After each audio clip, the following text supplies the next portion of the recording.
Amor Fati, My Faith in Greece. Episode 4, Sera. No Hercle-Durkle today. I'm awake and up since Stavros started calling. I used to think he was selling something, but he's just calling hello in an incomprehensible language to me. Greek? I don't know. A local dialect? Maybe. I think he's lonely in that tumbled down house. His wife died years ago. No children. A donkey, a dog, a goat and some cats. When the storm hit, he rattled my gate with his stick and gesticulated what was I going to do. Menuado, I said, stay here. And I pointed at the ground. What else could I do? I had nowhere else to go. Stavros looked unhappy, then hurried off down the Calderimi with his donkey, the poor dog limping behind. Ne, ekuma Stavro, ekuma, I'm coming.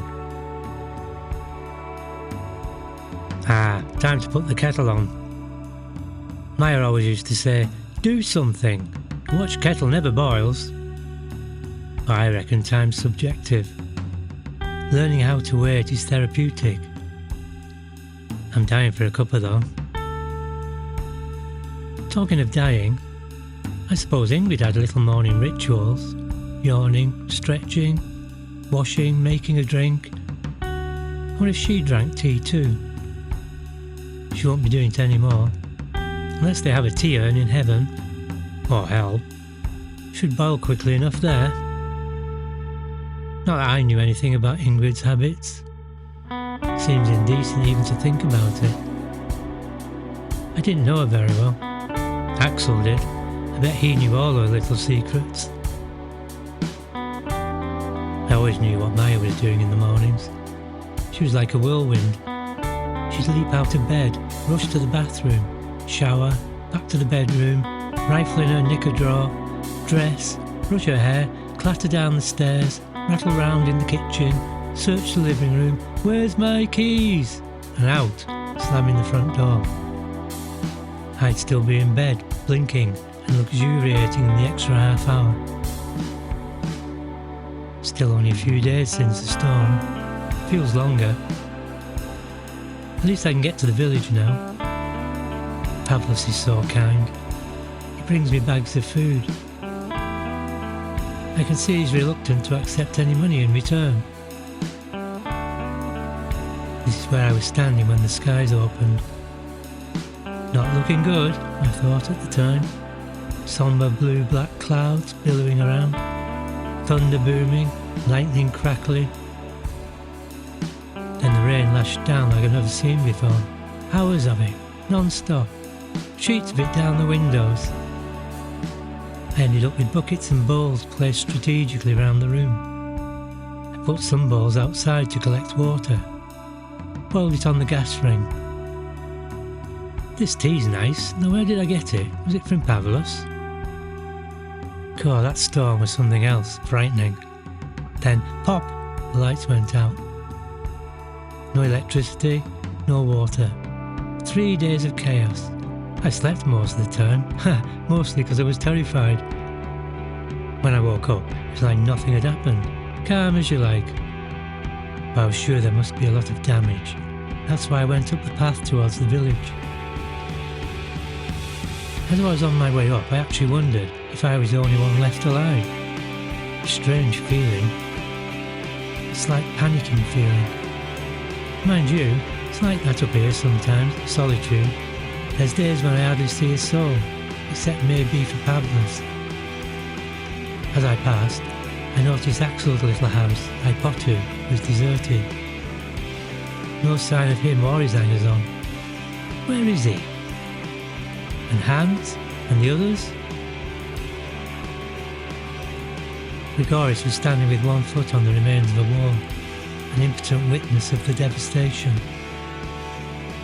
The hillside had collapsed. Roads, terraces, walls, trees, you name it. except, strangely, the houses seemed undamaged, marooned between huge piles of debris. We hardly looked at each other. Funny, really. Just nodded, tutted and shook our heads. Then Grigori whispered, "Tina Kanema, what can we do?" Then matter-of-factly said, "That foreign girl with golden hair died." I just nodded and conjured up an image of Ingrid. Tall, easy smile, graceful step, arm in arm with Axel. Anyway, Grigori sniffed and said something about God's retribution, if I understood him right. I looked around but couldn't see anyone getting struck down. Then he spat, raised a hand and left. Probably to look for his goats. I think Ingrid was a tourist or something. Her dying, the storm, and Grigori's God rattled me. While I was strolling home, bewildered by it all, I suddenly thought, what the hell, I'm going to leave. I thought of warm summer mornings, the sun on my arms, new people and places. I nearly started singing Que sera sera, but I felt embarrassed about singing, even when there was no one around.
Being behind.